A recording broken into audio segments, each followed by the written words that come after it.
Ja, moin zusammen. Also, nu hätt mi dat auch erwischt. Ich schall hier wie so ein Challenge mitmachen. Ich weiß jetzt auch nicht, was das ist, aber zumindest schall ich einen Baum planten. Das hätt jedenfalls Komiker Markus. Markus Weise sagt, ja, und dann auch die Freunde von der Wurp. Sie weet all, die von der Weide Witzka und Harrier Wurp. Tja, und nu steu ich mit min Talent. Man hätte denn jo furst zwei Probleme. Also das erste Problem ist jo, wo plant man denn überhaupt einen Baum hin? Ja, und das zweite Problem, wo kriegt man einen Baum her?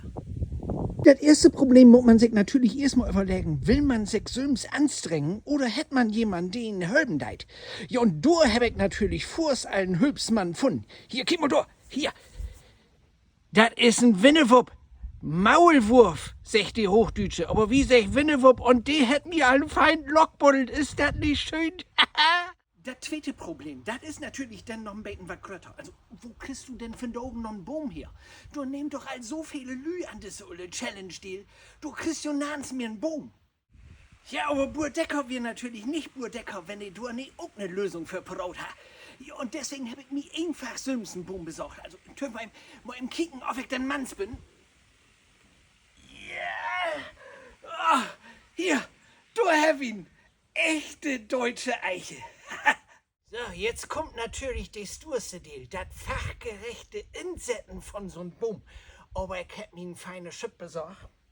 Und dann muss man hier einfach bloß ein feines Lock mucken. Mit dem Depot. So, rinn mit dem golden Baum. Ha, kiek es. Ach, sieht das nicht fein aus. Damit denn meine Enkelkinder oder Urenkelkinder vielleicht hier den feine Schaukel in obhangen könnt, müd ich den Baum bloß noch fachgerecht düngen. Aber da müd ich jetzt jo nicht obiwein. Ja, aber ich hab doch gesagt, das ist nix für Jo. Und Mensch, du siehst, tot, dass hier wegkommt. Und bloß ab mit Jo.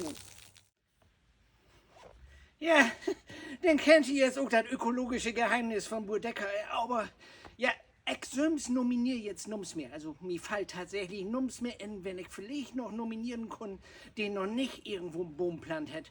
Aber laut jo dat fein go gone. Bebeut mal, Jo Burdecker.